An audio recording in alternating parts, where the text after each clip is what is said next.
Ilustríssimo senhor Guilherme Menezes, muito digno prefeito da cidade de Vitória da Conquista, magnífico reitor da Universidade do Sudoeste da Bahia, digníssimas autoridades presentes e representadas, excelentíssimas senhoras, senhores jovens, queridos irmãos no ideal espírita, exoramos a proteção de Deus para que continuemos em paz.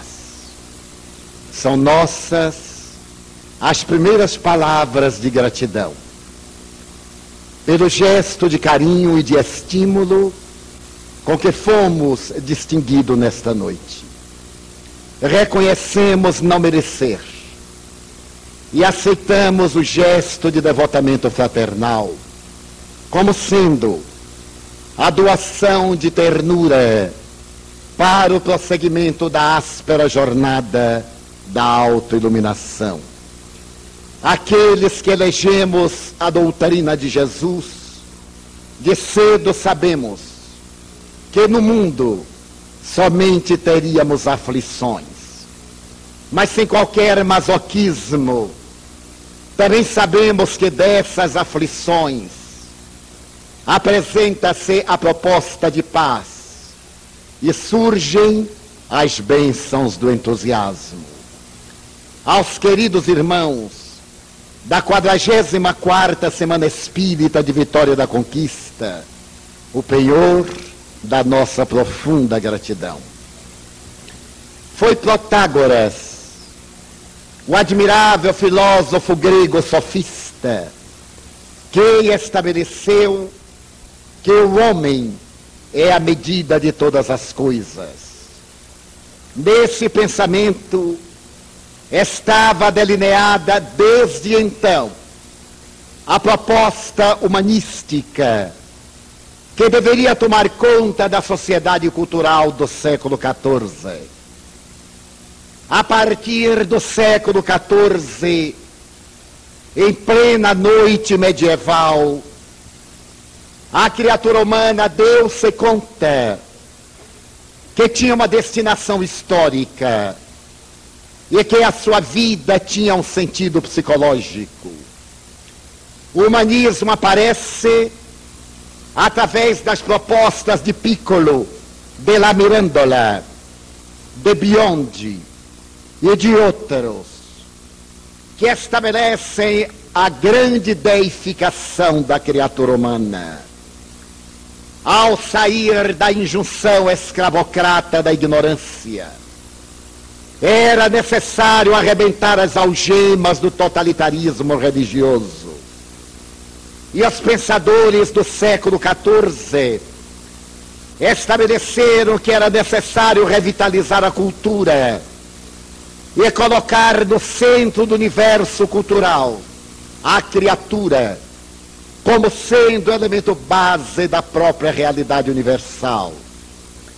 Essa deificação do ser humano vai experimentar uma verdadeira revolução cultural, de natureza filosófica, de natureza filológica, quando as obras clássicas são vertidas ao árabe, dos seus originais grego e romano, para situar a criatura humana na sua realidade egocêntrica, mas com um caráter de libertação das dificuldades que então se experimentava no período amargo da ignorância. Do ponto de vista histórico, o verdadeiro humanismo apareceu nas universidades do século XII, particularmente quando Orésimo, físico e economista, apresentou as primeiras bases a respeito do ser humano, da sua destinação histórica, da necessidade de dignificação, e ao renascer do século XIV, abriria as portas para o renascimento italiano do século XVI, experimentando, por sua vez, a intolerância da contra-reforma e a perseguição sistemática daqueles que preferiam manter a ignorância cultural. Segundo os historiadores do humanismo, essa doutrina deificadora da criatura humana deveria emburrecer e fenecer antes que se apagassem as luzes do próprio século XVI. Mais tarde, não obstante, com o surgimento do Collège de France e posteriormente com Montaigne, aparecerá na história da humanidade o humanismo francês, que de alguma forma resulta do humanismo inglês, que atravessa a Cordilheira dos Alpes e vai situar-se no norte da Europa, estabelecendo as bases para a cultura de Erasmo de Roterdã, o eminente protestante holandês, que irá modificar em profundidade o conceito do cristianismo ancestral e que espalhará a doutrina humanista à Espanha, a Portugal, abrindo os espaços para o Collège de France. É desse período admirável que a cultura desata as amarras da estultice, da escravidão religiosa, e vai crescer de uma maneira fascinante, restaurando o pensamento de Petrarca do século XIV, para aparecer na psicologia pragmática de William James, no século XIX nos Estados Unidos, ou na filosofia lírica de Schiller, na Alemanha, apresentando uma proposta humanística de natureza pragmática, aplicada ao cotidiano da vida, através de cujo exercício a criatura humana passa a adquirir dignidade a reger o seu próprio destino. Nesse ínterim, ao se acenderem as luzes do século XVIII, quando o humanismo se encontrava em decadência, as ideias fascinantes de Jean-Jacques Rousseau, as propostas de Montesquieu e de Diderot abrem espaço ao iluminismo francês. E exatamente esse iluminismo francês enriquecer-se-á dos grandes ideólogos da Revolução de 89, que tem a oportunidade de libertar a França da casa dos Bourbons, derrubando a Bastilha no dia 14 de julho do ano referido, e abrindo a oportunidade para que a liberdade pudesse viajar sobre as nações submersas na ignorância e dominadas pelo direito divino dos reis. O iluminismo francês e a sua filosofia irão estabelecer o código dos direitos humanos, restaurando o humanismo. Naquele mesmo ano de 89, proclama-se a primeira Constituição dos Direitos Humanos, que não tem uma liberdade grandiosa para facultar ao homem o direito de movimentar-se e de ser realmente livre, o que será naturalmente modificado a partir de 1791 e confirmado no mês de agosto do ano de 1948, quando a Organização das Nações Unidas estabelece o direito de liberdade, de cidadania, os deveres do homem para com o Estado e os deveres do Estado para com o homem, particularmente os direitos à saúde, ao trabalho, à educação, ao repouso, até hoje desrespeitados pela maioria das nações da Terra.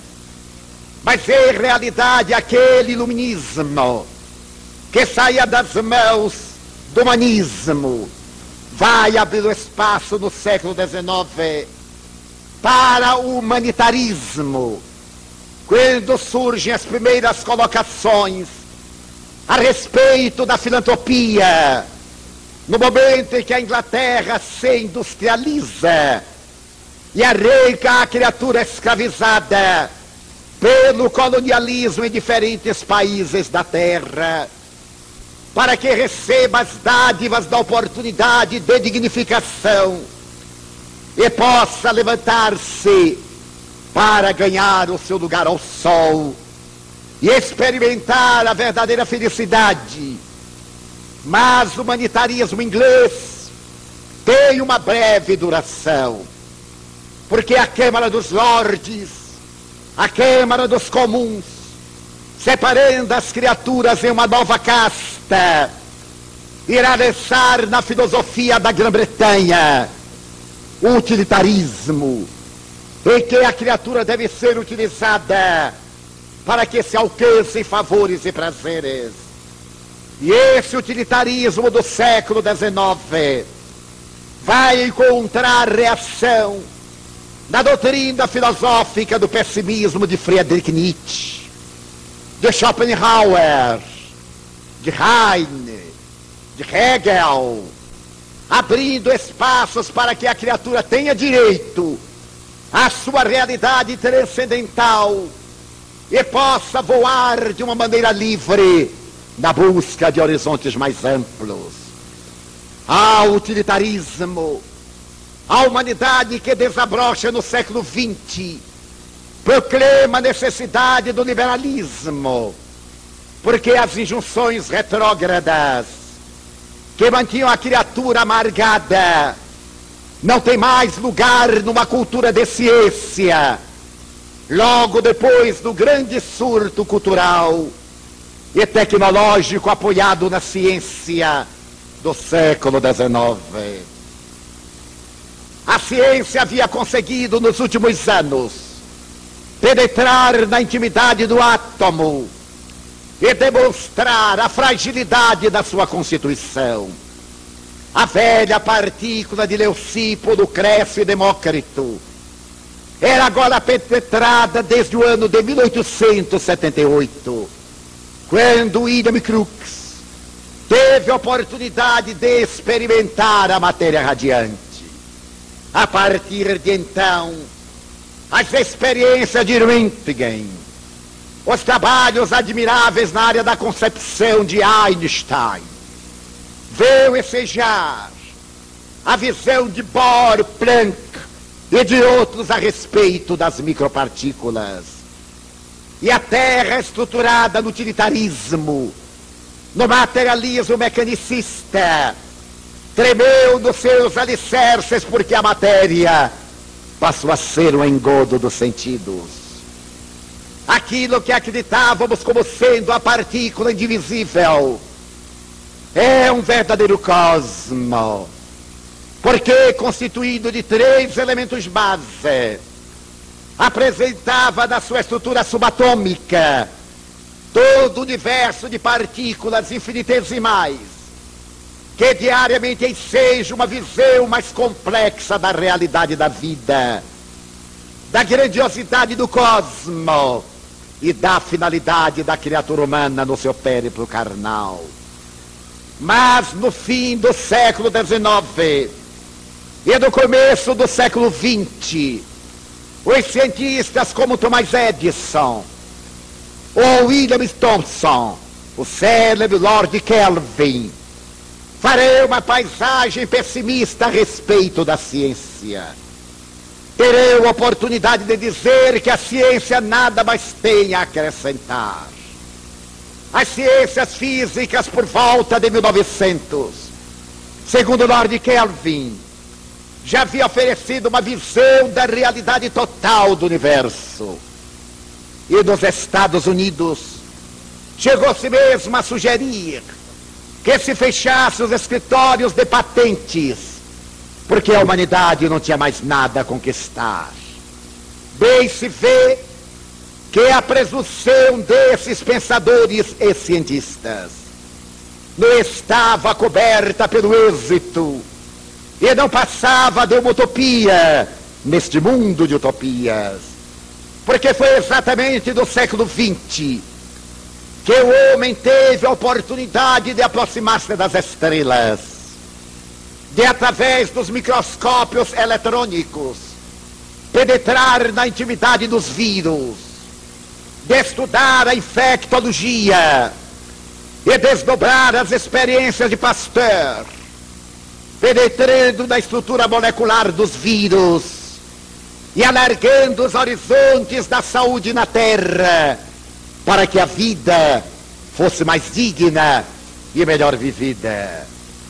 Os historiadores da medicina na área da literatura estabelecem que essa doutrina admirável viveu momentos grandiosos graças ao estoicismo de humanistas. Seu primeiro grande momento foi quando apareceu a educação sanitária e logo depois a asepsia, que salvaram mais vidas do que todos os antibióticos reunidos. O segundo momento foi aquele das vacinas, que pouparam a humanidade das enfermidades infecto-contagiosas degenerativas.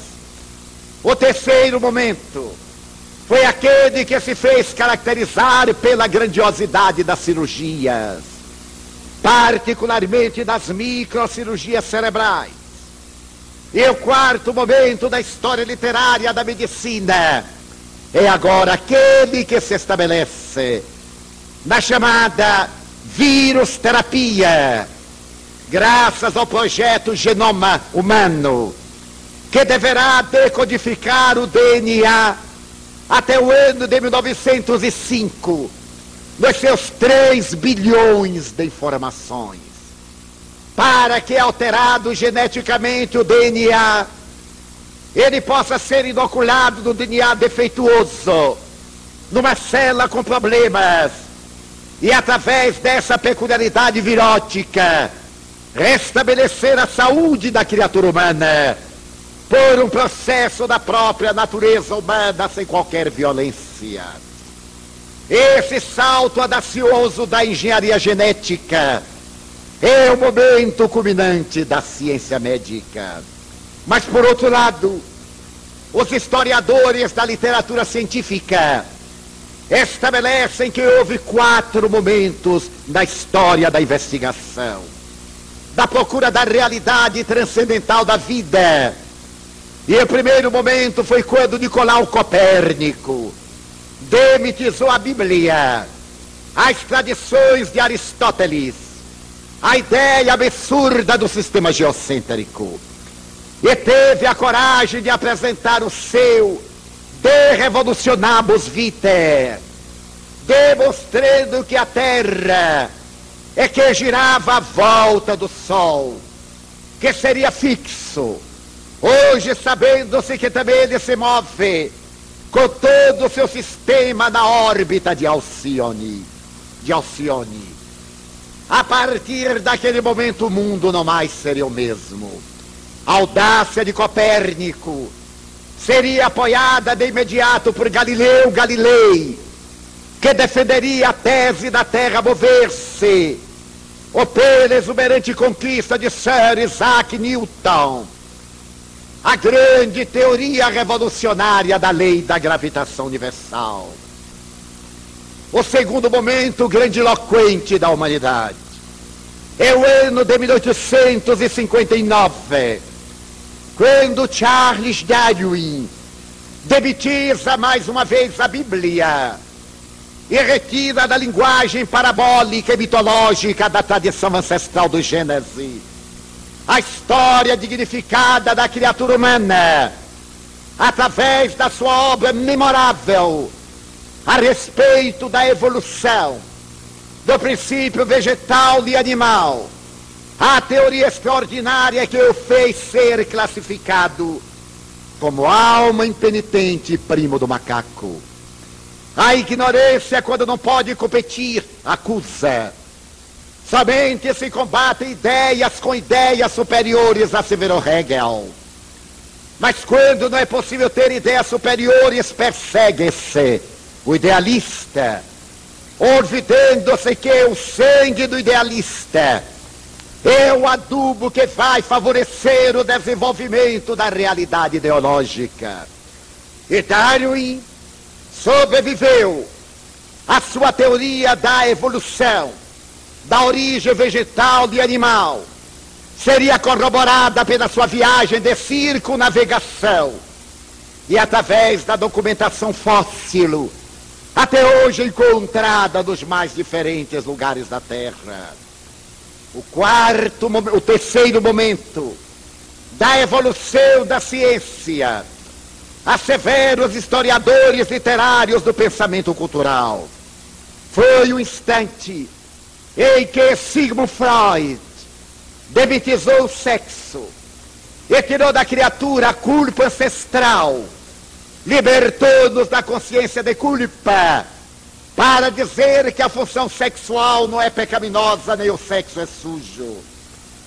É um órgão encarregado da perpetuação da vida, e por extensão abençoado pela vida. Nas suas observações da libido, fossem na Universidade de La Salpêtrière ao lado de Jean-Martin Charcot, fossem em Viena ao lado dos seus auxiliares, Freud deu passo avançado para dignificar a criatura e fazer que os conflitos, os complexos, os tormentos humanos cedessem lugar à harmonia psicológica através da valiosíssima contribuição da psicanálise. O quarto momento da evolução da ciência é novamente a engenharia genética, particularmente na grande contribuição que oferece para que a criatura humana possa libertar-se dos atavismos hereditários e realizar uma existência planificadora, quão necessariamente feliz. No mês de julho passado, o grande foguete americano Pathfinder levou até Marte o robô Sojourner.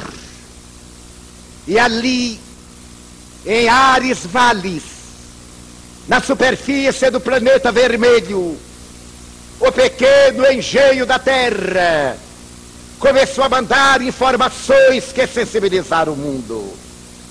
Foi possível ver-se o nascer do sol, o sol cair por detrás das dunas.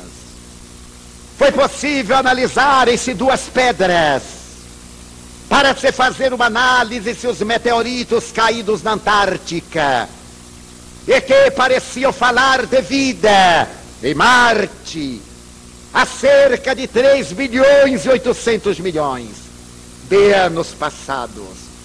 Se a análise daquelas rochas iria demonstrar qualquer vestígio de vida vegetal nelas estabelecido. E para a surpresa dos investigadores, uma surpresa decepcionante, o Sojourner não conseguiu demonstrar que haja vida, ou que houvesse tido vida vegetal em Marte, ali fossilizada. Mas, por outro lado, as informações mandadas deverão ser decodificadas ainda nos próximos 10 anos. Vários fatores conspiravam contra o robô. As protuberâncias solares, a atmosfera de Marte, os ventos, a temperatura baixa de 10 graus Celsius negativos neste momento. Mas foi coroada a experiência pelas informações que nos dão ideia do planeta mais próximo de nós, dos grandes sonhos de Ícaro para conquistar o infinito. E quando a humanidade se jactava da ciência e da tecnologia, que pareciam haver respondido a todas as interrogações do pensamento, eis que se levantam os admiráveis cientistas para dizerem que a ciência tem hoje mais perguntas do que respostas. As interrogações são muito maiores e numerosas do que os esclarecimentos, porque neste universo que se expande conforme o pensamento baldiano, terminado um moto vorticoso, outro se abre na direção do infinito. E é natural que a ciência se encontre aturdida através das personalidades mais notáveis da investigação do cosmo ou da vida orgânica humana. Perguntas como esta: o que é que havia antes do universo? Por que o universo repentinamente adquiriu uma estrutura cósmica? As mais audaciosas informações elucidam que naquele universo primitivo, antes do tempo, antes do espaço, partículas subatômicas negativas anulavam-se reciprocamente no vácuo, o que permitia manter a realidade universal, causal, sem qualquer consubstanciação ou qualquer realidade cósmica. Um dia, no entanto, segundo esses admiráveis investigadores, uma partícula qualquer destacou-se do caos e mudou a estrutura da luta, e veio a surgir o Big Bang, o nascimento do universo registrado por Penzias e Wilson, do ano de 1972, que lhes facultou receber o Prêmio Nobel de Astronomia. Há cerca de 15 bilhões de anos, o universo começava, mas perguntam os cientistas diante dele: existirá apenas o universo em expansão de natureza einsteiniana, ou existirão universos paralelos? Por que a ciência, até este momento, ainda não pôde detectar a luz negra? Ainda não a pôde perceber? Ou mais, por que as noites da Terra são escuras? Qualquer pessoa responderá: porque o Sol encontra-se do outro lado e está respondendo apenas metade da questão. Porque existem estrelas milhões de vezes mais poderosas do que o Sol, e elas não iluminam a Terra.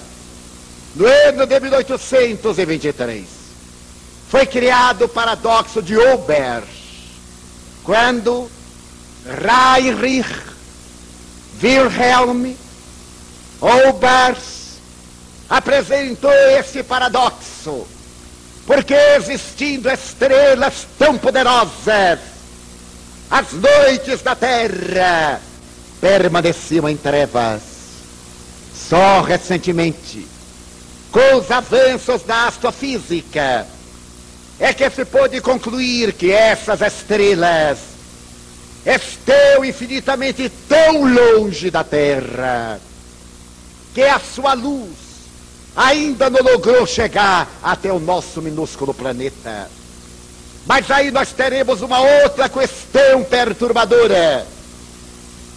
Um estudioso de astronomia chinesa, no ano de 1848, detectou uma nébula que passou a ter o nome de Nébula M87, distante da Terra 8 milhões de anos-luz. Equivale dizer que a luz que chega hoje à Terra, da Nébula M87, pode ser o resultado de uma constelação que já morreu há milhões de anos, mas cuja luz ainda está chegando até nós. E os cientistas saem do universo e perguntam a respeito do cérebro humano. Como é possível, através de processos químicos, arquivar nos depósitos da memória, informações metafísicas e abstratas, informações de natureza dinâmica, qual no processo, claro, não se sabe, tem-se uma ideia, a própria luz, que em determinado momento são ondas, em outro momento são corpúsculos. Essa luz que é matéria e que é energia, sabe-se que ela é constituída de uma substância subatômica, o elétron, mas não se sabe exatamente como o elétron caprichosamente nela se encontra presente. As indagações a respeito do cérebro são profundamente perturbadoras, porque os neurônios cerebrais têm uma especificidade e ao morrerem não renascem, qual acontece com outras células, já que todas as células do organismo humano tiveram origem numa célula única, o neuroblasto. Como foi possível esta célula inicial, através do fenômeno da mitose, bipartir-se, chegar a 60 trilhões de células especializadas, as células dos cabelos, as células das cartilagens, dos ossos, da derma, da epiderma, do nervo óptico, do nervo auditivo, originadas de uma mesma célula, o próprio DNA, porque ele tem uma massa imensa que não tem informações, já que ele é o responsável pelos caracteres da hereditariedade. Por que que ele pode fazer uma criatura deformada e a outra saudável dentro dos seus códigos? As interrogações são perturbadoras. Por que que os nossos dedos param de crescer? As células vão crescendo, crescendo, e de repente suicidam-se e não crescem mais. As das orelhas, as de todas as protuberâncias. A ciência tem uma vaga ideia, mas do ponto de vista da investigação científica, não tem respostas. Como é possível? Se nós reduzíssemos a humanidade inteira à sua forma inicial, de genes e cromossomos, a humanidade inteira, 5 bilhões 600 milhões de pessoas, caberiam num didal de costureira e não encheriam o didal. Aí estaria toda a humanidade terrestre, sintetizadas em genes e em cromossomos. Como é possível conceber-se que uns são arianos, outros são africanos, outros são pele vermelhas, outros são amarelos, outros... Como se pode definir que daquele pequeno código de genes e de cromossomos a vida possa caracterizar-se com tanta beleza, com tanto capricho, e ainda mais desafiador esse questionamento: será que o cérebro se entende a si mesmo? Quando o cérebro for capaz de entender-se a si mesmo, ele já não será mais constituído dos neurônios tradicionais. Na condição de um computador, ele armazena informações que, para serem codificadas em um computador terrestre, esse deveria ter o volume de 150 quilômetros cúbicos de aparelhagens. E é um computador que pesa 1,330 kg, com ligeiras variações para menos e algumas aberrações para um pouco mais. Se nós olharmos os computadores de Atlanta, nos Estados Unidos, 10 edifícios de 10 andares, que ali guardam as informações de todos os voos, de todas as companhias aéreas do mundo, que que guardam informações a respeito de dados científicos. O cérebro humano é muito mais poderoso. E, no entanto, um insulto cerebral, o pequeno derrame de um vaso, imobiliza-o. Trabalha para a sua degenerescência. Como entender, por exemplo, que no corpo humano uma picada de alfinete destrói milhares de capilares da pele, e outros imediatamente vem um talho, seria responsável pela morte de uma criatura, no caso os hemofílicos, que têm dificuldade de coagulação. Mas ainda está um dos milagres da vida, quando recebemos um corte e começa a hemorragia. Os glóbulos vermelhos correm para a borda do talho, atiram um tampão de fibrina e fazem um coágulo para preservar a nossa vida, que está circulando em nosso organismo com a velocidade de 70 metros por segundo. Coração que bombeia, coração, pé, coração, cérebro, coração. E o circuito especializado, que mede de 150 mil a 190 mil quilômetros de veias, vasos e artérias, para que a criatura humana possa viver no palco das experiências carnais. Chegamos então ao grande momento de apelar para a vida transpessoal. Sri Aurobindo teve a oportunidade de dizer que o homem moderno viaja em bólides espaciais através da astronáutica. Mas ele ainda é muito lento, porque ele é o homem dos 5 sentidos sensoriais. O homem do futuro irá viajar pela psiconáutica, as viagens astrais, as viagens do pensamento. Irá deslocar-se com a velocidade do pensamento e fazer a volta da Terra, antes que complete o momento de respiração. Isso levou Fritjof Capra, no seu tal da física, a dizer que a ciência tecnológica aplicou 6.500 anos para penetrar no átomo, na psique, para descobrir que os ocidentais desenvolvem o hemisfério esquerdo do cérebro, que é tecnológico, que é prático, que é matemático, enquanto os orientais desenvolvem o hemisfério direito do cérebro, que é místico, é transpessoal, exigindo agora uma ponte entre Oriente e Ocidente, para que os ocidentais lhes demos tecnologia e os orientais nos deem sabedoria.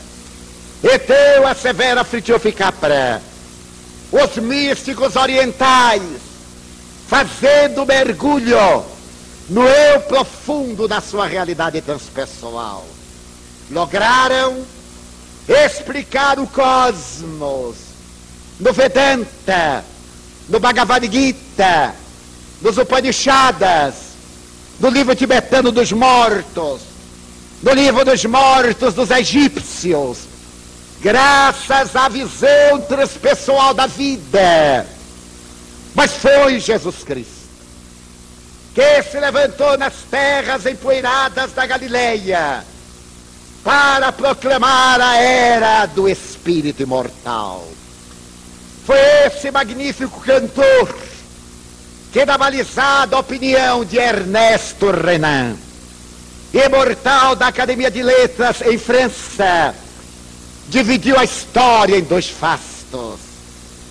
Antes do seu berço e depois dele, foi esse poeta inefável que, subindo ao monte diante do mar da Galileia, ou que descendo do monte diante do mar da Galileia, abriu a sua boca e proclamou o humanismo universal. Bem Bem-aventurados os pobres de espírito, porque eles se enriquecerão de paz. A sociedade utilitarista zombou da colocação da bem-aventurança dos pobres de espírito, porque não entendeu o seu significado metafísico. A terra tem poucos pobres de espírito, mas está repleta de espíritos pobres. Espíritos pobres de honradez, de dignificação, de fidelidade, de amor. Espíritos pobres de bondade, de misericórdia, nesse mundo rico de espíritos frívolos, apressados, endinheirados, poderosos, que a morte consome e nivela na sepultura. Jesus reformula o conceito de humanismo e torna-se humanitário. O que fizerdes a um destes, a mim mesmo o farás. E eu, quando vos bati a porta, não me abriste. Quando eu vos pedi alimentação, não me deste. Quando eu estava desnudo e cheguei até cada um de vocês, não fui recebido.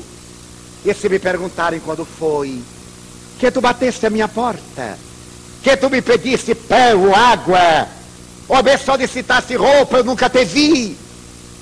Eu estava naqueles pobres, daqueles desafortunados que te buscaram pelo caminho, e a quem negaste misericórdia e compaixão.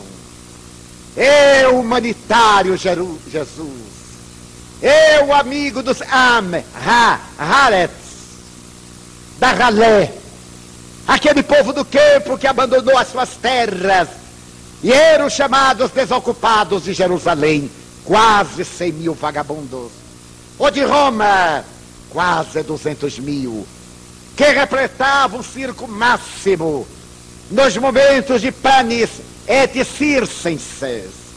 E hoje vemos os párias abandonados, que recebem circo e se lhes negam pães. A doutrina espiritual de Jesus, a sua espiritualidade espraia-se das regiões romanescas da Galileia Formosa, da sombra dos tamarindeiros em flor, das alcaparreiras perfumadas, e levanta-se como um tropel de esperanças, arrebatando quase 1 milhão de vidas, que durante 300 anos de martirológio entregaram-se-lhe em testemunho de fidelidade, trocando a mesquinhez da terra pela realidade do mundo espiritual.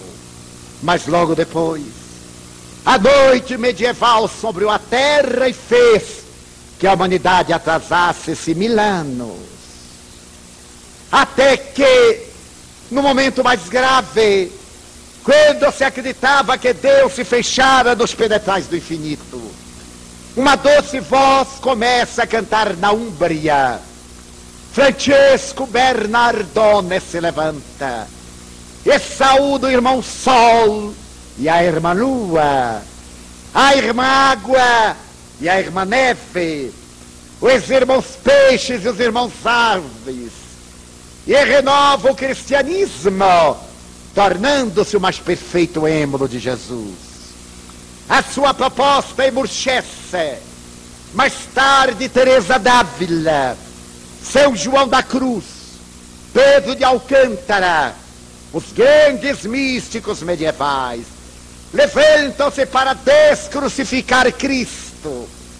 Mas os séculos que se sucedem, o 16 é o da Reforma Luterana, é da Contra-Reforma, o 17 é o de Blaise Pascal, e imediatamente se faz acompanhar das presenças admiráveis dos grandes pragmatistas, e a humanidade passa a conhecer a filosofia A religião vai ficando à margem pela sua intolerância, até que, no dia 14 de abril de 1861, Paul Pierre Broca detecta o centro da fala e abre o espaço cultural para o materialismo mecanicista, a princípio organicista, e a humanidade penetra no materialismo dialético, no materialismo histórico,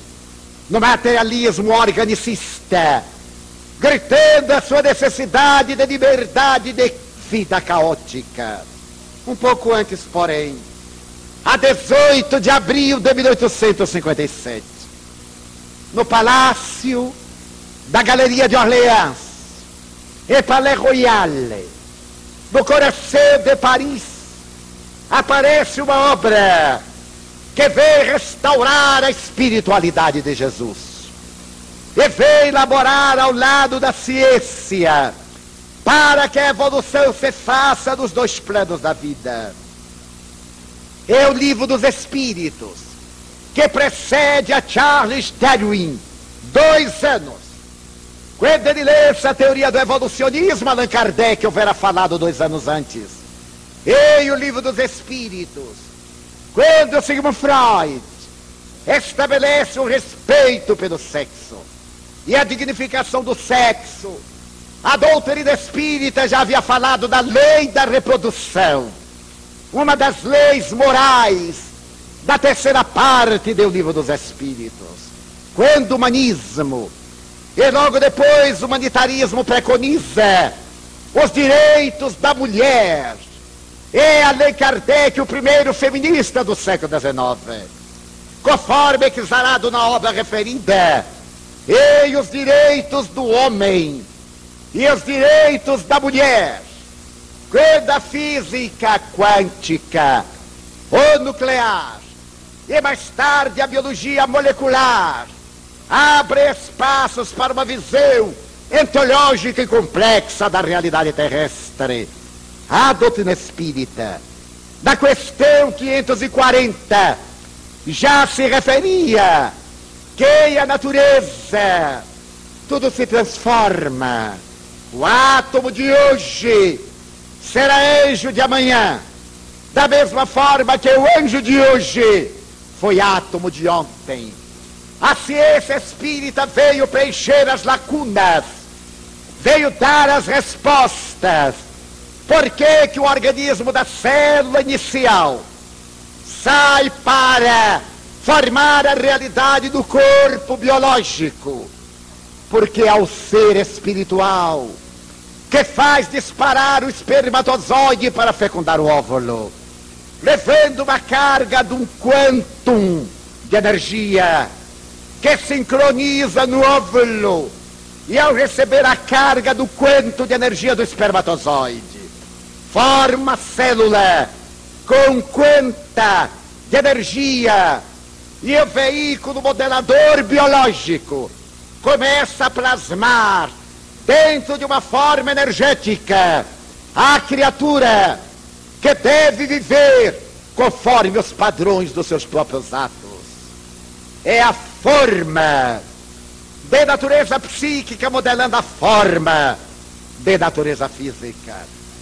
Essa proposta extraordinária da trindade da realidade do ser: espírito, perispírito, matéria, psique, psicossoma e soma, constitui a grande contribuição do espiritismo à evolução.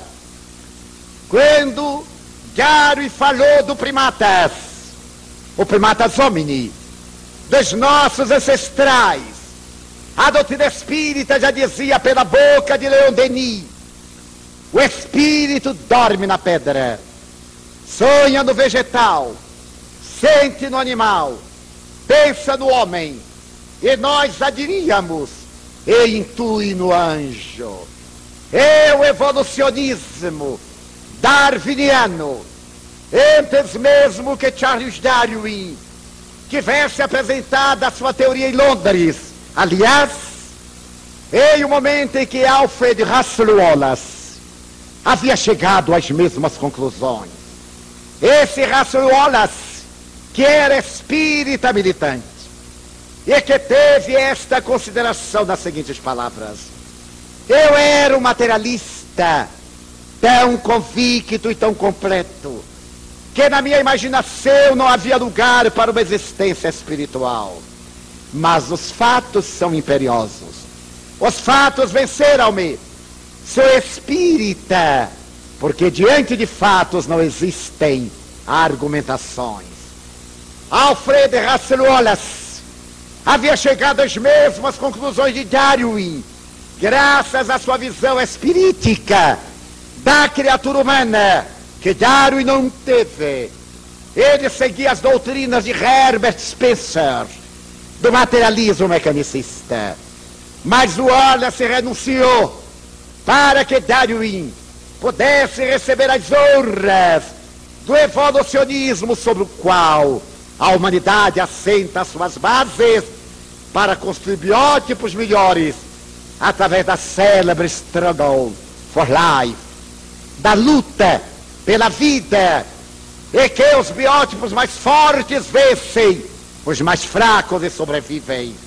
Mas esse biótipo mais forte, entenda-se não apenas o bruto, mas também o astuto, o inteligente. Diz o doutor Anderson Queller que o homem estava em desvantagem na terra com os animais. Mas no dia em que ele concebeu um machado de pedra, mais tarde um arco e uma flecha, e posteriormente pela astúcia do instinto de conservação da vida, ele pôde lutar com os animais imensamente mais volumosos e mais fortes. A inteligência domou o primarismo e o homem tornou-se o rei da criação. Lentamente os nossos corpos se vão adequando à nova era. Vemos tornando-nos mais sutis, mais seres psicológicos do que fisiológicos. Porque a espiritualidade, nesse processo da evolução, contribui largamente para o nosso aprimoramento intelecto-moral. E é exatamente essa espiritualidade que a doutrina espírita veio confirmar por intermédio da linguagem suspeita dos fatos, que nos encontramos a reflexionar, a assimilar das propostas admiráveis da ciência espírita, que comprova em laboratório a sobrevivência da vida. Todas as religiões dizem que a alma é imortal. O Espiritismo demonstra-o. E por isso mesmo não veio competir com nenhuma religião. Veio completar todas as religiões. Dar-lhes aquilo que lhes faltava. A evidência científica do que preconizam. O Espiritismo veio demonstrar a justiça de Deus, que nos enseja a apresentarmos tão diferentes, em níveis de consciências variados, de condutas as mais diversas, porque somos espíritos em patamares diferentes da evolução. Graças à reencarnação, também demonstrada em laboratório, pelas reminiscências espontâneas, pela regressão de memória, pelas aptidões à arte, à cultura e à ciência. A reencarnação demonstra que somos autores da nossa vida. Somos hoje o resultado que de nós nos fizemos ontem. Seremos amanhã a consequência do que nos fizermos agora. E isso nos abre um elenco de faculdades de esperança e de amor quase infinito. Porque a dor que nos martiriza não nos torna desventurados. A experiência do sofrimento é psicologicamente o colo de mãe, que nos enseja a entender melhor a finalidade profunda do ser existencial. E nos dá a ideia que a terra não é um oásis, mas tampouco é um vale de lágrimas. não é o paraíso, mas também não é o Hades, o inferno. É uma escola de bênçãos, na qual desenvolvemos os nossos valores éticos, avançando no rumo da universidade do futuro. O Espiritismo dá-nos uma filosofia comportamental que está centrada no Evangelho de Jesus, que dê tão fácil a assimilação. Por que filosofar tanto? Por que discutir tanto psicologia? Se podemos sintetizá-los, tanto o conhecimento filosófico como psicológico, numa frase de Jesus: não faça outrem o que não desejar que outrem faça com você. Aí estão as bases do pensamento filosófico e ético, do pensamento moral e psicológico. Porque ao desejarmos para outrem aquilo que para nós desejamos, esplende em nós a presença do amor, como escreveu Michel Quast, o sacerdote francês, em um pequeno livro, Poemas para Orar. Senhor, eu te procurei por toda parte, mas não te encontrei. Eu procurei-te em mim, em torno de mim, mas não te encontrei. Um dia, eu encontrei a meu irmão, e para minha surpresa, encontrei-me com nós três. Com ele, contigo e comigo, na síntese do amor que eu posso desenvolver, em volta e a benefício do meu irmão. A filosofia espírita, que nos proporciona a psicologia existencial de um comportamento saudável, é acima de tudo a doutrina do amor, a religião cósmica do amor, a religião sem culto externo, sem qualquer característica que nos possa destacar na comunidade. E eles saberão que sois meus discípulos, por muito vos amardes. Quando Madre Teresa de Calcutá realizava a sua saga, ela pegou de um homem que apodrecia e começou a limpá-lo. O homem descerrou as pálpebras, cansado dos olhos. Ele perguntou em hindustani, que ela falava mal: quem é você? Sou tua irmã. Qual é a sua religião? É o amor. Qual é o seu Deus? Diga-mo, para que eu adore o seu Deus. O meu Deus é você.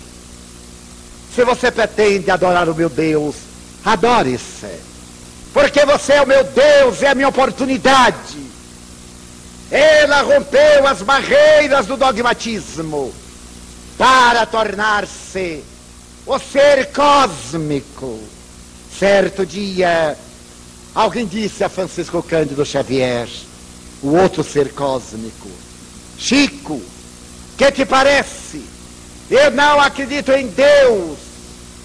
E Chico sorriu e disse: não faz mal. Isso não faz mal nenhum, porque Deus acredita em você. E isso é que é importante. Demonstrando que nós estamos na Terra em um périplo de evolução, de espiritualidade, porque o corpo, por mais vígil, por mais jovem, por mais belo, envelhece, degenera, perece, mas o ser que o habita viveu antes dele, viverá, e esse ser evoluirá indefinidamente até lograr o nirvana, o reino dos céus, a plenitude, a paz que está reservada como fatalidade da nossa evolução. E hoje, quando a humanidade estorce cega, quando as paixões dominam os arraiais da sociedade, nesta hora de ciência, e de amargura, de beleza e de violência, de grandezas morais e de vilanias de natureza ética. Nessa hora em que o homem descobre Marte e sonha com as estrelas, ele não tem coragem de fazer a viagem para dentro de si mesmo, para auto-encontrar-se e desatar os cordões da espiritualidade, porque da luz divina gerado, ele é luz, emboscada momentaneamente no vasilhame carnal. É indispensável que amemos a ciência e a tecnologia, que acompanhemos as suas conquistas para desenvolvermos o nosso potencial intelectivo. É indispensável viajar com a filosofia e buscar o apoio das doutrinas psíquicas, particularmente da psicologia, da psicanálise e da psiquiatria, para nos auto-entendermos. Mas é necessário, essencialmente, que busquemos Deus, que não está fora de nós, que está no país dos nossos sentimentos, que está em nosso mundo íntimo e necessita ser penetrado através da proposta de Jesus. Mas um Jesus descrucificado, não mais o Jesus do Gólgota, infamante, da vergonha do Monte da Caveira, o Jesus de braços livres, que saia pelas avenidas do mundo a afagar as criaturas. Jesus, que olhando a multidão, foi tomado de compaixão e emocionado, disse: vinde a mim, todos vós que estáis cansados e aflitos, tomai o meu fardo e recebei o meu jugo, aprendendo comigo, que sou manso e humilde de coração.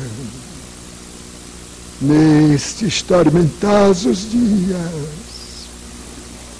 a vós cumpre a tarefa de descortinar os horizontes luminíferos do amor, para seguir de Jesus. Ninguém como eles, meus filhos, que pôde atravessar 2000 anos e nos fala docemente as fibras sensíveis do coração, não pelo holocausto da cruz, mas pelo inefável amor, jornadeando em círculo de paixões e de quimeras. O homem moderno sonha com as estrelas e teme as próprias reações. Conquista povos, nações, submete multidões ao tacão das ditaduras sórdidas, mas não se controla a si mesmo, porque perdeu o endereço de Jesus.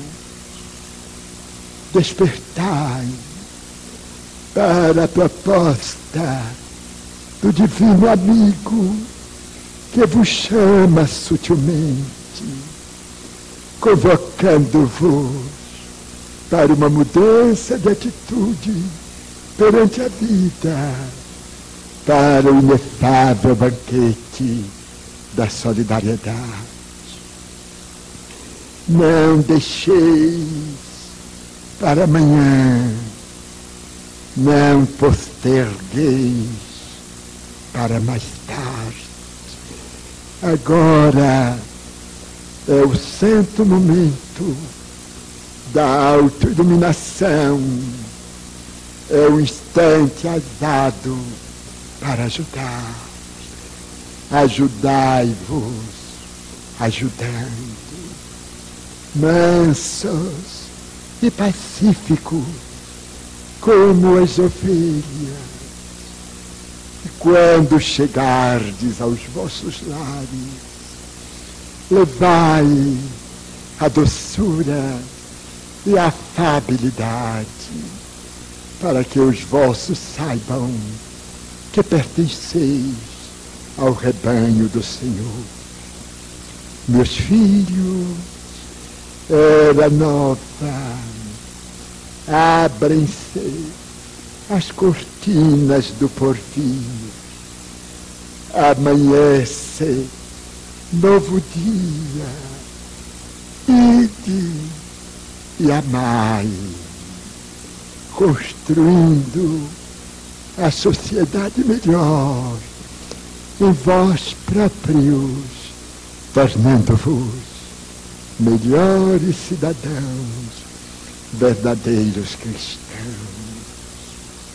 Ao encerrar-se a 44ª Semana Espírita de Vitória da Conquista, nós, os espíritos espíritas, vimos e estamos de pé para vos dizer: espíritas, amai, instruí-vos, educai-vos, e a vós outros, ainda não espíritas, sede úteis, construindo um mundo melhor dentro de vós. Muita paz, meus filhos. Que o Senhor nos abençoe. São os votos do servidor, o mínimo e paternal de sempre, Bezerra de Menezes. Muita paz.